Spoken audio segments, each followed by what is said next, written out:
Morocco, with one of the world's oldest legacies of independent statehood, one of the world's most beautiful countries, with some of its friendliest people, and engaged throughout its history in an intensive back and forth with its neighbor across the Straits of Gibraltar, Spain. At one point, Spain fell under the rule of North Africa. This was an age of Arab and Berber dominance in North Africa and Iberia, but by the 1500s, Spain was one of the world's largest empires. Once the brutal Reconquista was complete, the Spanish and Moroccans came to a bit of a peaceful understanding. However, by the mid-1800s, Spain's colonial empire was falling apart. The rest of Europe was getting involved in Africa, and Spain needed to be there. However, without the strength to project across the continent, a now weakened Morocco looked to be easy prey for the Spanish. However, Morocco wasn't some backwater, and it wasn't going to fall without a fight. Of all the European colonies in Africa, very few, if any, had the long history with and proximity to the colonial power.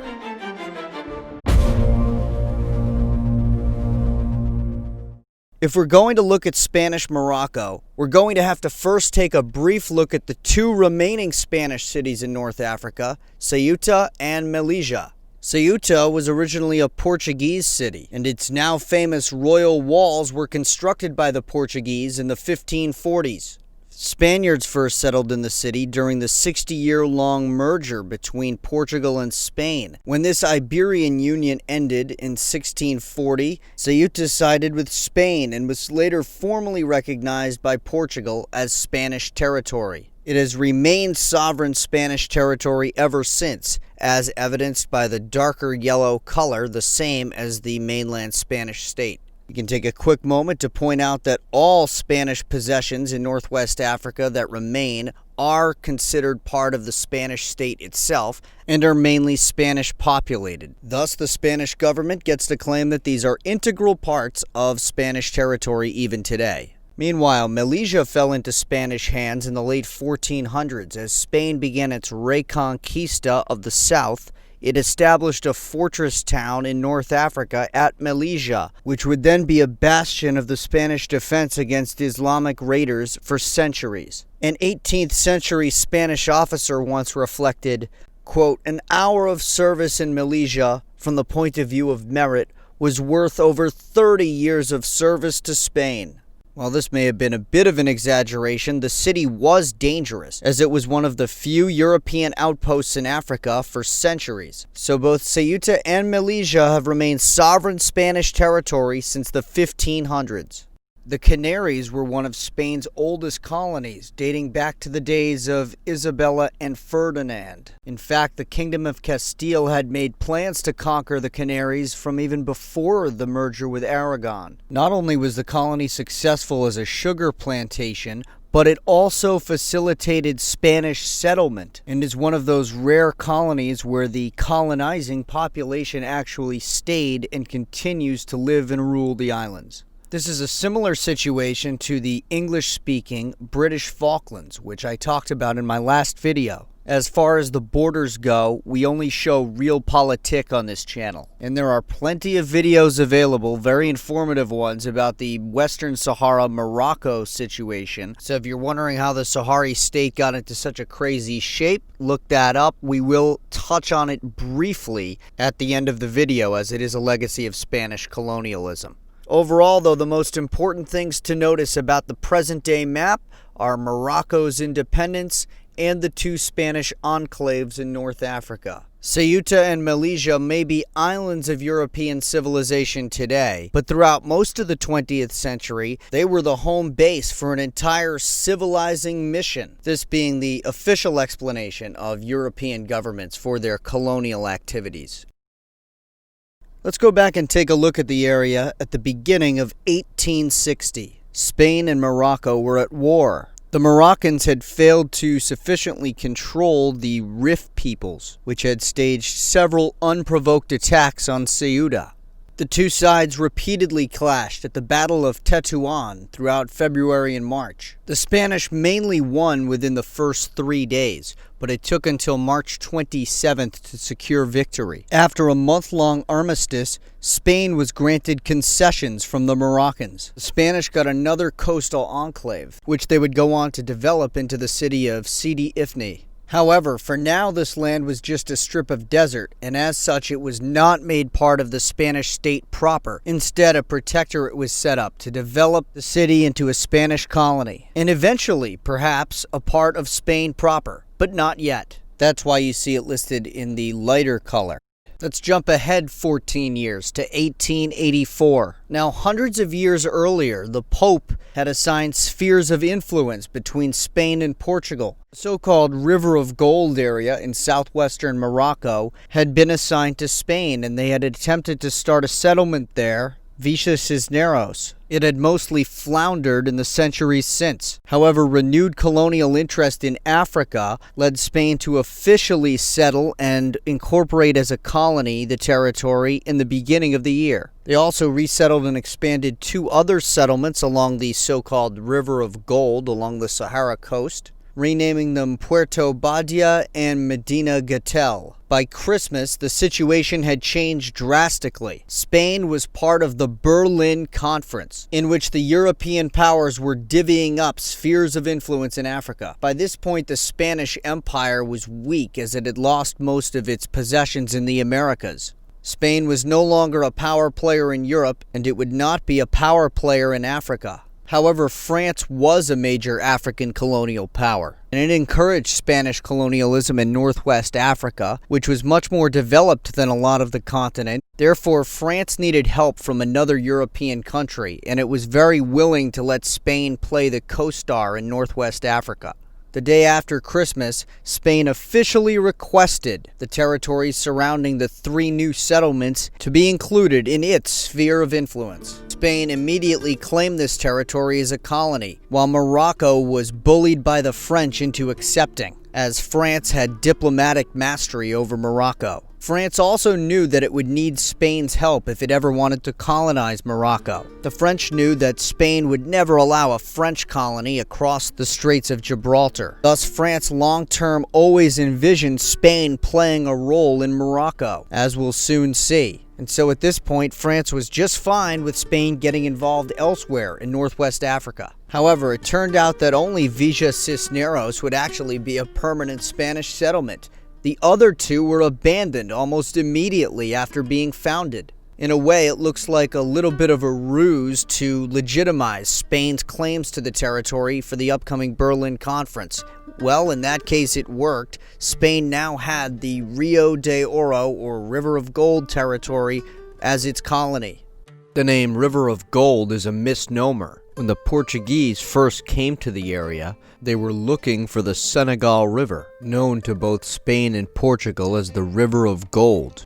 However, the Rio de Oro was not strictly Moroccan and was mostly desert. It was contested between Morocco and the Mauritanian Emirate of Adrar. In summer of 1886, we're not sure of the exact date, but by the end of the summer, a treaty had been signed between Spain and the Emir of Adrar. Spain claimed that this treaty gave them the official rights to the Rio de Oro, so the Spanish African coast was renamed Spanish Rio de Oro. Jumping ahead a little over 7 years, to October of 1893, the Rif tribes were again making trouble for the Spanish, where they laid siege to Melilla. However, these Rif tribesmen were not associated with the Moroccan state. The state had little control over them and they didn't have modern weapons, so the siege failed, and Spain turned it around in the First Milesian War with successful counterattacks, pushing the Rif raiders back from the town, and ultimately placing blame on the Moroccan government for the violence. After the Spanish crushed both government and tribal resistance, the two sides came together to sign the Treaty of Fez, at which Spain was granted another concession. And in fact, Spain could have demanded much more, but neither the Spanish nor the French wanted to destabilize the Moroccan monarchy, at least at this point, as it served a useful purpose for maintaining order and keeping the tribes in check. Thus, all Spain demanded was the interior portion of their Rio de Oro colony, almost all of which was mostly Sahara Desert. However, just like France was doing south of its Algeria colony, European nations now had the capacity to control long stretches of open desert. The Spanish began the hunt for resources in their new territory, but also found stiff resistance from the local Sahrawi population. This resistance would never be organized, though, and the status quo would remain for about a decade. By 1903, the French had taken over Mauritania and included it into French Senegal. Morocco was now isolated and surrounded by European possessions. On October 1st of the next year, France consolidated its West African holdings into a super colony known as French West Africa. France, wanting to weaken the further isolated Morocco, now pressed Spain's claims to Moroccan territory. 2 days later, Spain was granted an additional concession, another large desert strip north of the Rio de Oro, known in Spanish as Seguia Alhambra. It also formalized Morocco's interior borders with Rio de Oro. However, by March of 1905, that newly formalized border was now irrelevant, as the French had signed another treaty with Morocco, carving up yet more of the Sahara and giving it to French West Africa. By this point, France and Spain had weakened Morocco so much that its fall seemed almost inevitable. Other European powers took notice, including the increasingly aggressive Germany. Germany had no interest in taking Morocco, but it wanted to extract a price from the French for getting the territory for free. However, this disagreement was exactly what the Berlin Conference had been designed to prevent, and as such it instigated a crisis that nearly started the Great War in 1905 over Morocco. The German Emperor, Kaiser Wilhelm II, paid an official state visit to Tangier, in which he openly voiced support for Morocco's independence from Spain and France. With Europe on the edge of total war, this became known as the Tangier Crisis. The tensions continued throughout 1905. However, Germany was unable to find the diplomatic support necessary for war, and it also never really wanted war, at least according to the Kaiser. Wilhelm said that he intended to extract concessions from the French while also gaining their respect and a potential wartime alliance. In this way, it's clear that the German saber-rattling was never really that serious. That being said, Germany's demands for some sort of payment in return for French control of Morocco went mostly unhindered, as an international conference kicked off to mediate the crisis in January 1906. All of Europe now recognized what France had recognized earlier, that Spain had the most to lose in Morocco. Therefore, they were chosen to host. The Germans only found support in their ally, Austria-Hungary, with the whole rest of Europe supporting the French, including Spain, who already knew that they could rely on the French to give them the territory they wanted opposite Gibraltar. Had the Germans won this crisis and Morocco remained independent and under German influence, which is what it would have been, there never would have been a Spanish Morocco. The acts were signed on May 31st, with the Germans getting nothing that they wanted. However, they were allowed to make several token demands of the French. Later that summer, the French forced Morocco to cede large portions of its interior Sahara Desert. This reduced Morocco to mainly just a coastal region, as the European encroachment had Morocco now completely surrounded and isolated as an independent North African state. Meanwhile, the Spanish gained some additional territory as Spain and France formalized the border between Rio de Oro and French West Africa. Now, throughout this entire time, the French had been wrestling for control of Casablanca with local and rebel groups. The international port city had representatives of all the European governments present, although it was under the control of the Moroccan Sultan officially. The French, who had the largest interest in Morocco, had begun building railroads and other infrastructure, destroying local historic and religious sites. On July 30th, 1907, locals and rebels rose up and took control of the non-European portion of the city. Meanwhile, the French moved in and took control of the European quarter, sealing it off from the rest of the city. Then, when the French Navy arrived en route from Algeria, They began bombarding the non-European portion into submission. The city's Jews had fled to Tangier, while the remaining 1,500 to 3,000 inhabitants were mostly killed by raining shell fire from the sea. France's subversion of the Moroccan Sultan effectively left the state powerless to resist, so no war broke out. Instead, the Moroccans effectively had to let the French keep the city. Any attempt to resist this would likely have meant a full-on French invasion of Morocco. As France then pacified the surrounding area and incorporated it as well into an enclave, it became clear that the French had pried open the door that Spain needed to be able to get involved. And we've previously discussed why the French were fine with this, but now this was going to be a reality, and Spain started to get involved in Morocco. First, with its involvement in a civil war towards the very end of independent Morocco.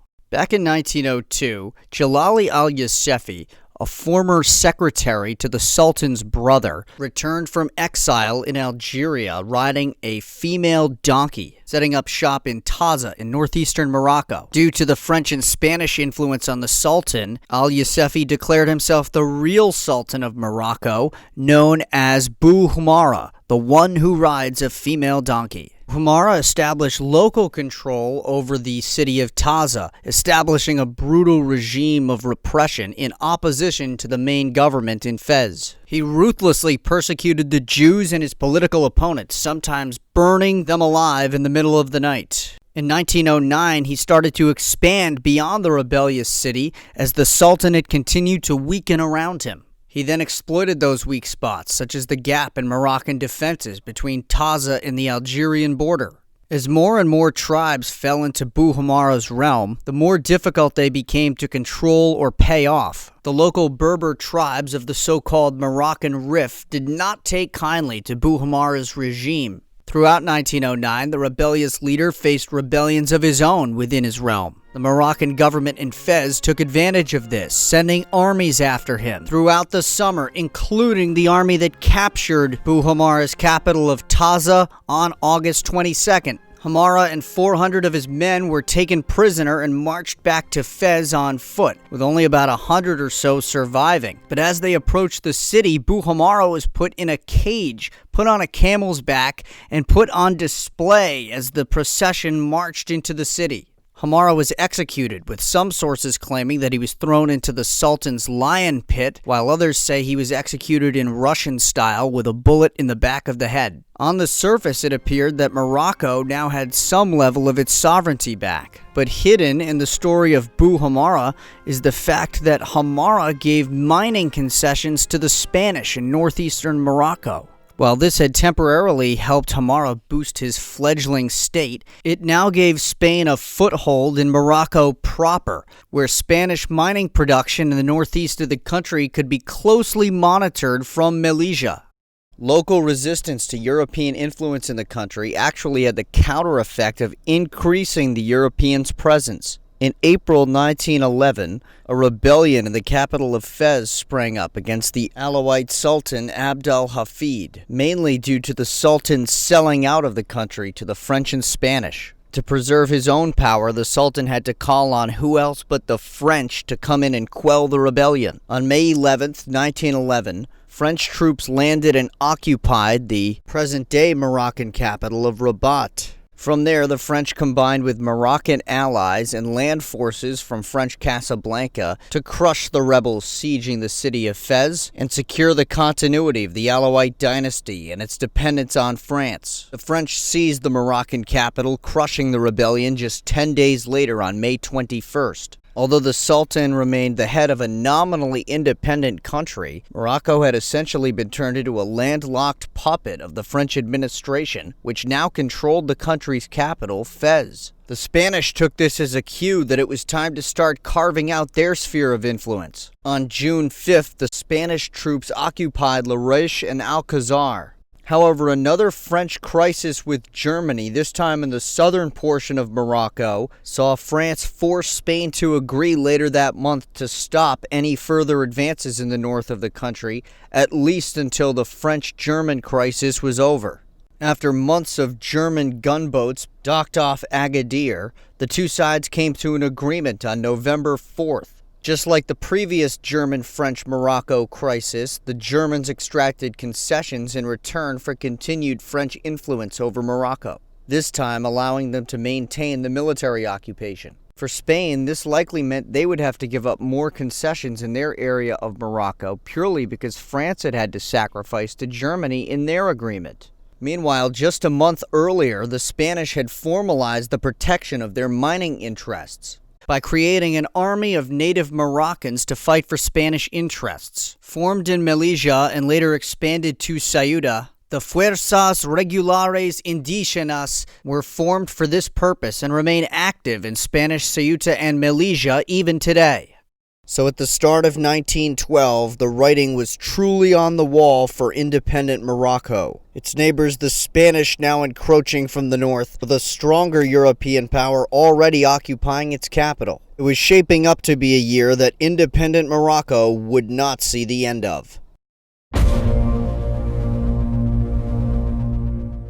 On March 30th, 1912, the French occupying forces in the Moroccan capital forced the Sultan to sign the Treaty of Fez. This treaty was essentially a self-immolation for Morocco's government. While the government itself would remain as a French puppet, the Sultan would have to go into exile and be replaced with a French puppet. This was to enable the establishment of an official French protectorate in Morocco, uniting France's Moroccan possessions into one state, nominally under the Sultan, with the goal of using the Sultan's legitimacy to extend French power over the entire country. However, this also had the effect of almost unintentionally declaring independence for the non-French areas of Morocco. The opposition states took different forms, with Ahmed al-Hiba appointed the new Sultan in the south and the Zayan Confederation of Berber tribes in the east of the country. Now, Spain had been embroiled in conflict around Melilla and Ceuta for the past 3 years in what is known as the Second Milesian Campaign. They now also held the Larache enclave along the Atlantic coast. Finally, the Spanish would be allowed to expand this into full-scale conquest. On November 27, 1912, France and Spain signed the Treaty regarding Morocco. This treaty was an official partition of the country of Morocco between France and Spain. Like the French area, the Moroccan Sultan would maintain control over non-Europeans and remain a puppet ruler. By the end of the year, Spain had occupied its entire allotted territory along the Straits of Gibraltar, even though France had not yet. This is because the Spanish didn't bother to try to pacify these areas, which would come back to haunt them in the end. The Spanish were also given a protectorate in the southern part of the country, but at this point it was unrealistic to try to conquer or hold it. Spain already had enough trouble maintaining its Rio de Oro and Seguia Alhambra colonies in the Sahara. It had attempted to sell them to Austria-Hungary back in 1898, and in general they cost more than they were worth. Spain at this point was not looking to add a third money pit in the Sahara. So Spain decided to wait to attack from the south until France attacked southern Morocco from the north. This was indeed the direction that the French chose to attack first in trying to expand their influence. They saw the Sham Sultanate in the south of Morocco as being a more realistic target for immediate expansion, so the French attacked. By the end of 1913, the French had reached the outskirts of Agadir, and by the end of 1914, they had reached Ifni. Throughout 1915, the French and Spanish sandwiched the remaining opposition within the south of the country. With this, the Spanish now took control of the additional territory they had been granted back in 1912. This would become known as Cape Juby. Remember, World War I was raging in Europe at this point, and France was even partially occupied by Germany. Spain was not involved in the war. They had the manpower to pacify the interior of their colony, while the French couldn't spare the troops to make any more advances in Morocco at this point. Throughout the war, the Germans attempted to provide aid to the Zayan Confederacy, but for the most part was unable to effectively pull this off. Once the Germans had been defeated, France punched through the Zayan Confederacy and captured Taza. This was the decisive blow in the Zayan War. as it was now just a matter of time before the remaining forces would be defeated. Then in June, French forces killed Ahmed al-Hiba, the pretender to the Moroccan throne, the independent leader of Morocco, and the leader of the so-called Blue Forces in the southeast. His brother Merebi Rebu took over as Sultan of the Independent Sultanate, also known as the Blue Sultanate. All this time, the Spanish had believed that the extra manpower they were able to devote to the area had paid off already. They were not going through a complete colonization campaign the way that the French did, and in fact had just occupied territories and set up a protectorate without actually gaining control over day-to-day life. The Spanish thought that they could just let the locals run themselves and they would let the Spaniards control the external affairs. But the Spaniards had greatly underestimated the will for independence of the Rif peoples. These Berber inhabitants had been reluctant to even submit to the Sultan in the days of independent Morocco. Under the former Spanish-Moroccan judge Abd al-Krim, the Berbers proved that Spanish control over the Rif was a complete farce. In late 1920 and early 21, they began to stage attacks on the Spanish, making their territory a de facto independent state once again. This kicked off the War of the Rif, in which Spain tried to reassert control of Spanish Morocco from the Rif Berbers. The principal Spanish figures in the region were future military dictator of Spain, Damaso Berenguer, at this point the Spanish High Commissioner in Morocco, and General Manuel Fernandez Silvestre, the Spanish commander in Melilla, and the favorite general of Spanish King Alfonso. Berenguer and Silvestre had trained together, but the two were now at odds. Their power struggle during the Rif War would cost the lives of thousands of Spanish troops. Silvestre had to be somewhat differential to Berenguer's position as High Commissioner.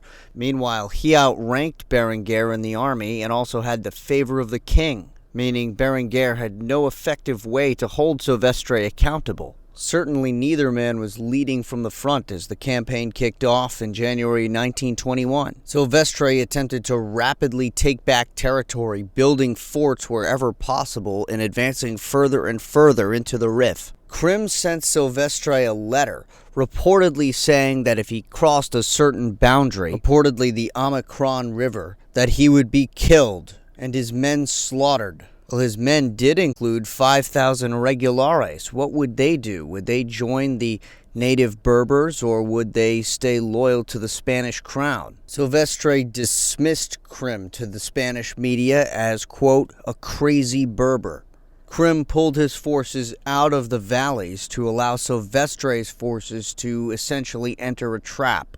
The Riffians destroyed their supply columns, meaning that the manpower and time the Spanish wasted on the forts was essentially useless because the forts didn't hold any food.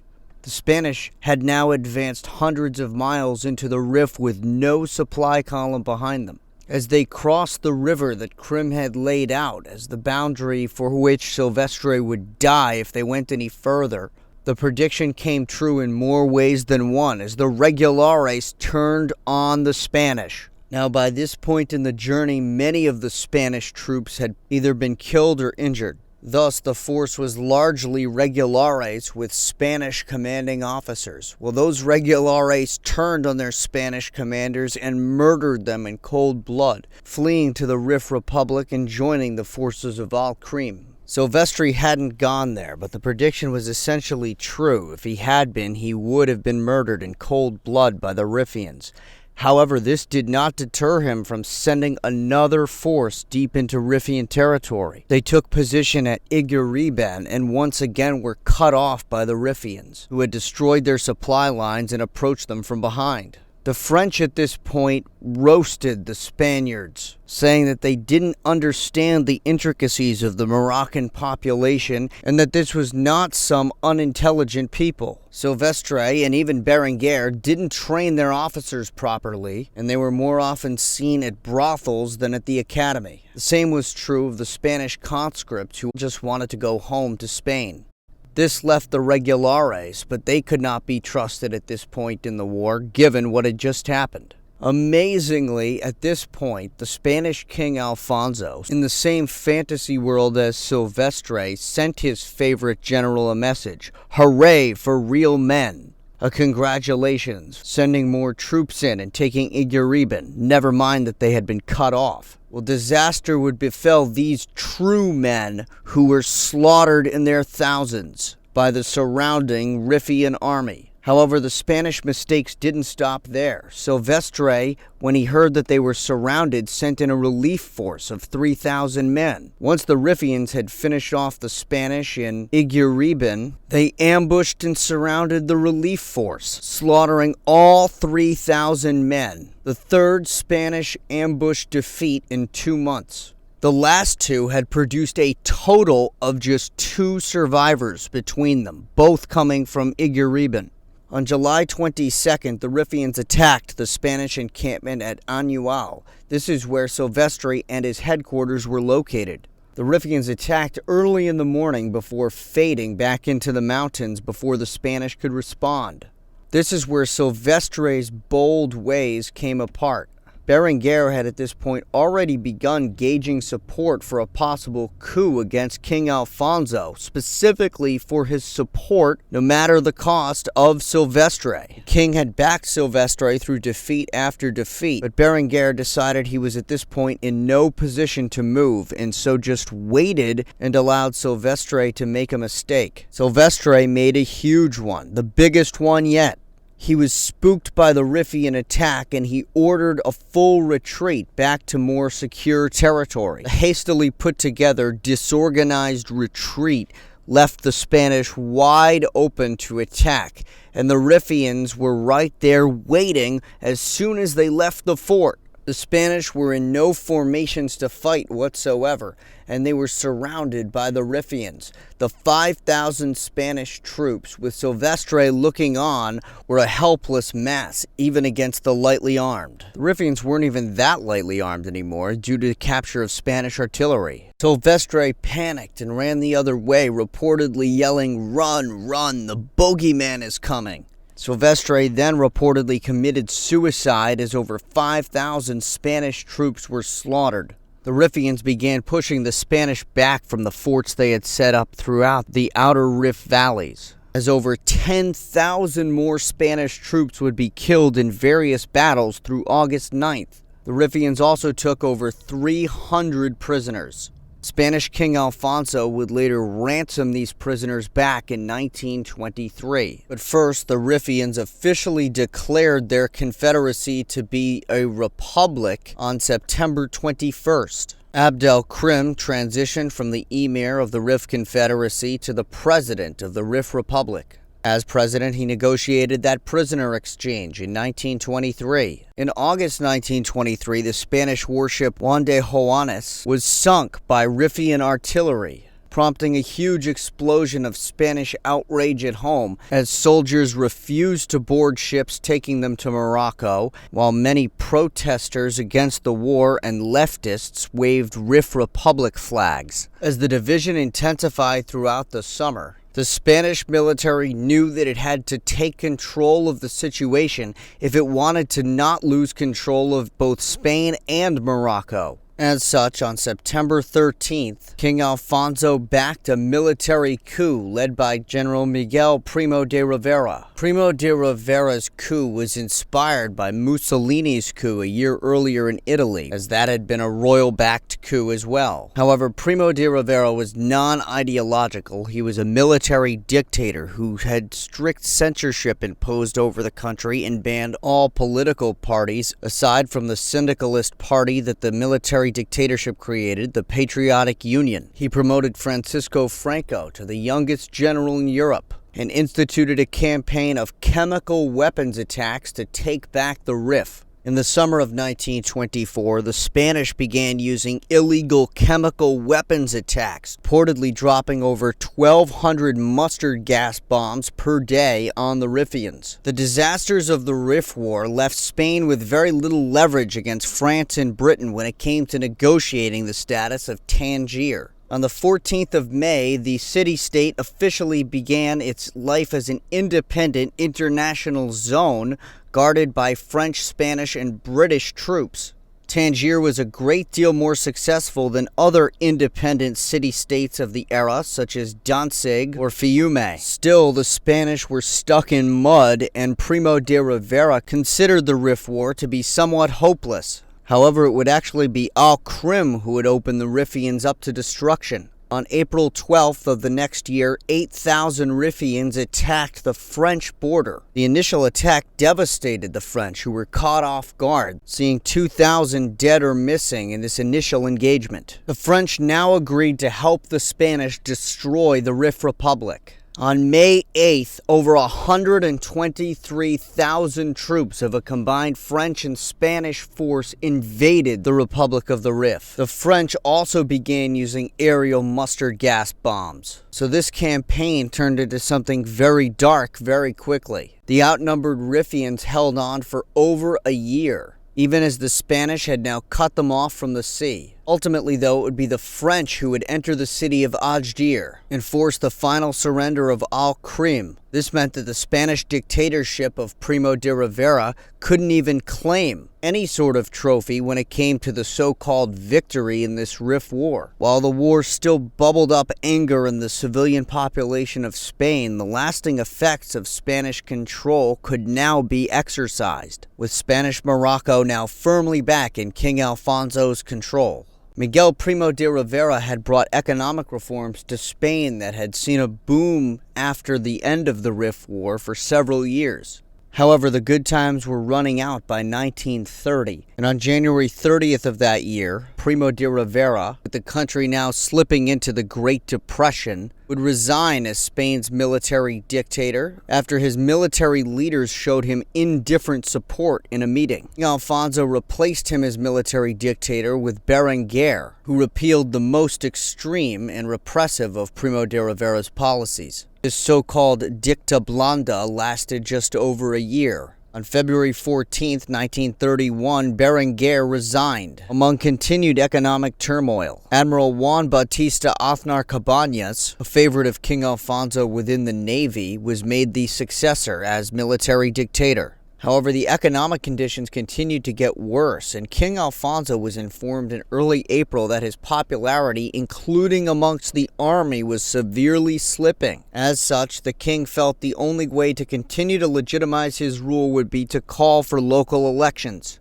These elections would be the first in 9 years and took place on April 12, 1931. The Republicans won these elections by holding the traditionally separatist areas of the country and also getting most of the anti-monarchist crowd who didn't like King Alfonso on board. These Republicans were serious, and 2 days later they demanded the resignation of the Prime Minister and the King himself. After Aznar Cabañas agreed to resign, Nathaniel Alcala Zamora became the new Prime Minister of Spain. Alfonso did not officially abdicate the throne, but instead fled to the city of Rome, where he would live for the rest of his life. With the army so opposed to the king's policies, the change in government did not have an immediate effect on the colonies, as the army at this point still remained loyal to the government in Madrid. The Republican government was, of course, at best indifferent to the idea of having colonies, and eventually it would be this lack of support that would erode the army's support for the state.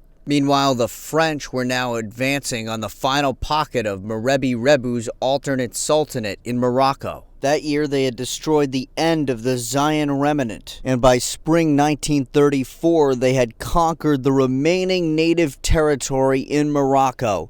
France's conquest of the area was now complete, and the last remaining areas of non-European dominance in northwest Africa were wiped out for the next 30 years. On August 29th, the Republican government made its first change in North Africa's logistics as it combined Rio de Oro and Seguia El Hamra into the Spanish Sahara. In early July 1936, back in Spain, continued political violence eventually led to several high-profile murders and revenge killings. The army's response to this was to launch a military coup against the Republican government. This coup was only successful in parts of the country, although the military side, the so-called nationalists, did take control of the colonies. General Francisco Franco, who became the de facto leader of the Spanish nationalist movement after the failure of the coup in Madrid,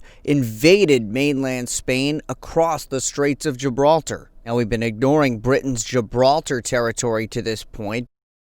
It's just a fifth the size of Ceuta, which we've already exaggerated the size of a little bit. But Britain's presence now becomes important as international politics have an enormous amount of sway in the region over the next decade. The nationalist forces under Franco hammered the Republicans in mainland Spain, as Franco's Army of Africa maintained full control over the Spanish West African possessions. During the invasion of the mainland, Franco himself had been High Commissioner of Spanish Morocco. Now that Franco's state had a foothold in mainland Spain, he delegated his African command. On August 7th, he appointed Rafael Gallegos Sainz as the delegate governor of Spanish Sahara. And on October 2nd, Luis Orgoz Yoldi was appointed by Franco as High Commissioner of Spanish Morocco. Franco's invasion of southern Spain turned out to be successful. At this point, the regime was a fascist structure and was known as the Spanish State.